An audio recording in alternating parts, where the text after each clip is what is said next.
budgetnya naik 75%, kalian saya selesaikan untuk tidak ikut ibu lagi. Jokowi sebelum menjadi presiden, beliau mengatakan berkomitmen untuk menyelesaikan kasus-kasus pelanggaran HAM berat, kasusnya disebut.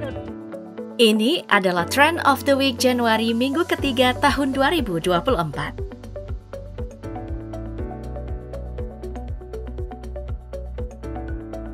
Konflik bersenjata di Gaza telah memasuki hari ke-100 tanggal 14 lalu.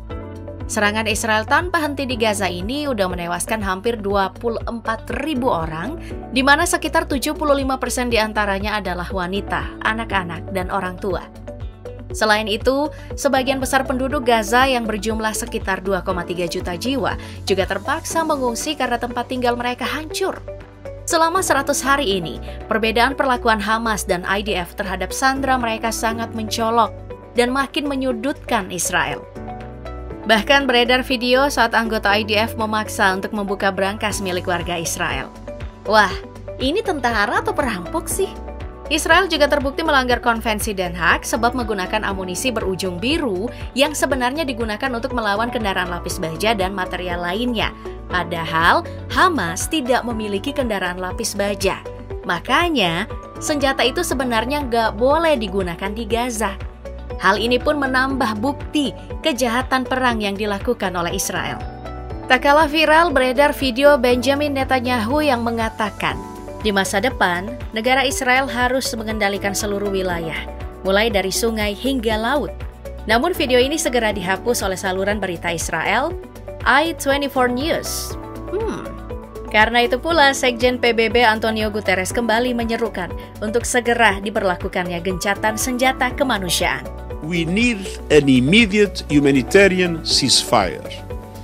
Tak hanya itu, setelah sidang genosida Israel yang diajukan Afrika Selatan ke Mahkamah Internasional, mereka juga akan menuntut Amerika Serikat dan Inggris secara terpisah atas keterlibatan kejahatan perang pasukan Israel di Palestina. Belum lagi, tentara Amerika Serikat masih terus melancarkan serangannya terhadap pemberontakan Houthi di Yaman. Minggu ini, 2 anggota Navy SEALs Amerika Serikat dikabarkan hilang setelah menggerebek kapal yang disebut-sebut membawa persenjataan Iran ke pemberontakan Houthi di Yaman. Untunglah kapal tanker milik Pertamina Gamsunoro bisa lolos masuk ke Laut Merah, diduga karena memakai kode khusus Indonesian Owner, sehingga tidak diganggu oleh milisi Houthi. Beberapa kapal pun ada yang menuliskan pesan serupa, All Chinese crew and no affiliation to Israel, juga dikabarkan aman. Indonesia nih bos, senggol dong! Karena Indonesia dan Slovenia sudah menunjukkan dukungan terhadap kasus lain melawan Israel di Mahkamah Internasional mengenai pelanggaran hak-hak warga Palestina. Sementara itu, Iran dikabarkan telah melancarkan serangan rudal balistik dan berhasil menghancurkan markas spionase Mossad, Badan Intelijen Israel yang berada di wilayah Kurdistan, Irak.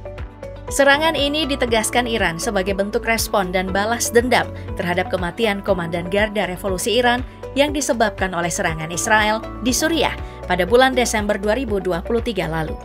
Tak hanya itu, Iran melalui IRCG juga melancarkan serangan rudalnya terhadap basis militan kelompok teroris Jais al-Adil di provinsi Balochistan, Pakistan, sebab dianggap sebagai bagian dari kelompok ISIS dan agen mata-mata Israel. Hal ini menjadi pesan yang sangat jelas dari Iran untuk Israel agar tidak macam-macam pada mereka.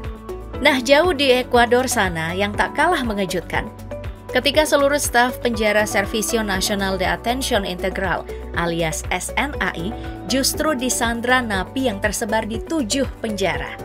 Namun kini mereka telah dibebaskan. Total, ada 158 penjaga dan 20 staf administrasi yang ditahan 5 hari akibat krisis keamanan yang meningkat di negara Amerika Selatan itu. Lanjut ke serba-serbi pemilu 2024 di Indonesia. Makin kesini bendera partai politik yang dipasang di pinggir jalan menjelang pemilu yang tinggal menghitung hari. Justru nih makin meresahkan. Banyak pengendara yang merasa terganggu karena bendera yang terkena angin bisa kibasannya itu membahayakan mereka. Bahkan sudah ada loh yang jadi korban. Mahfud MD, cawapres nomor urut 3 minggu ini juga sempat merasa resah karena akun media sosial Instagramnya tiba-tiba diretas dengan munculnya tentara IDF sedang bermain bola dengan tulisan God is above me, who can control me? Dengan tulisan Ibrani, waduh. Dan kita beri hormat dan dukungan kepada Ibu Sumarsih dan para orang tua lain yang kehilangan anaknya dan sudah berdiri selama 17 tahun setiap hari Kamis di depan istana. Jokowi sebelum menjadi presiden, beliau mengatakan berkomitmen untuk menyelesaikan kasus-kasus pelanggaran HAM berat, kasusnya disebut. Beralih ke kabar yang cukup mengejutkan tentang kebun binatang Medan Zoo karena kondisi dan pengelolaannya yang mengkhawatirkan. Terlihat, kondisi kebun binatang yang tidak terawat dengan kondisi satwa yang memprihatinkan. Bahkan, dalam kurun waktu 2 bulan, dikabarkan 3 harimau di sana mati dan 4 harimau yang tersisa sakit dengan kondisi tubuh yang kurus.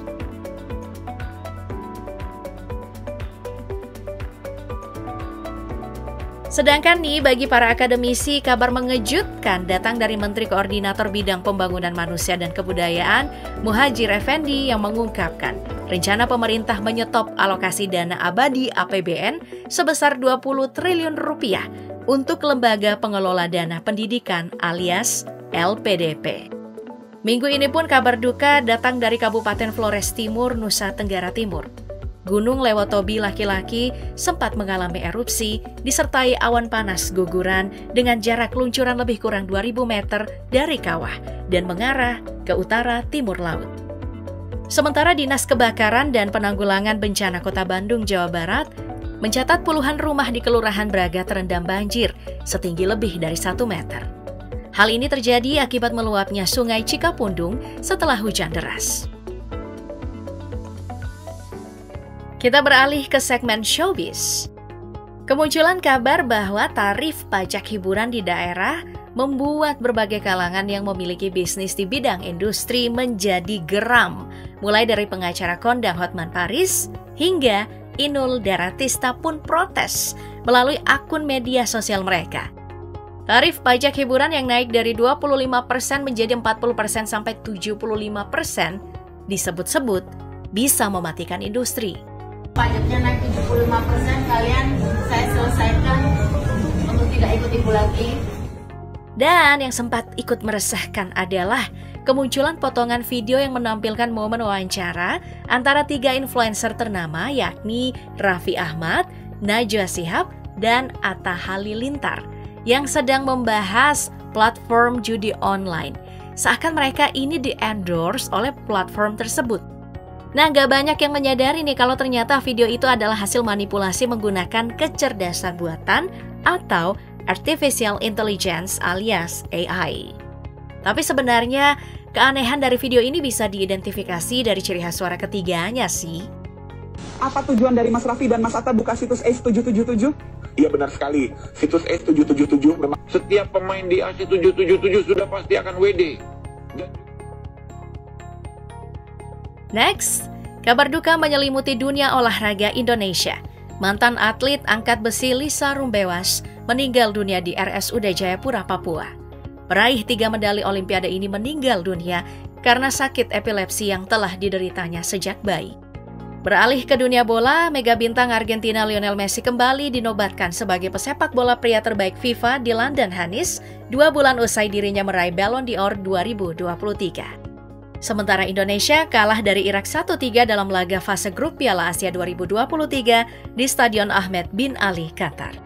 Beralih ke ganda campuran Indonesia, Rehan Naufal, Kusharjanto, dan Lisa Ayu Kusumawati berhasil melaju ke babak 16 besar India Open 2024 tanpa bertanding. Berkat mundurnya wakil Hong Kong Tang Chunman dan Tsai Ying-swet dari turnamen tersebut karena mengalami cedera.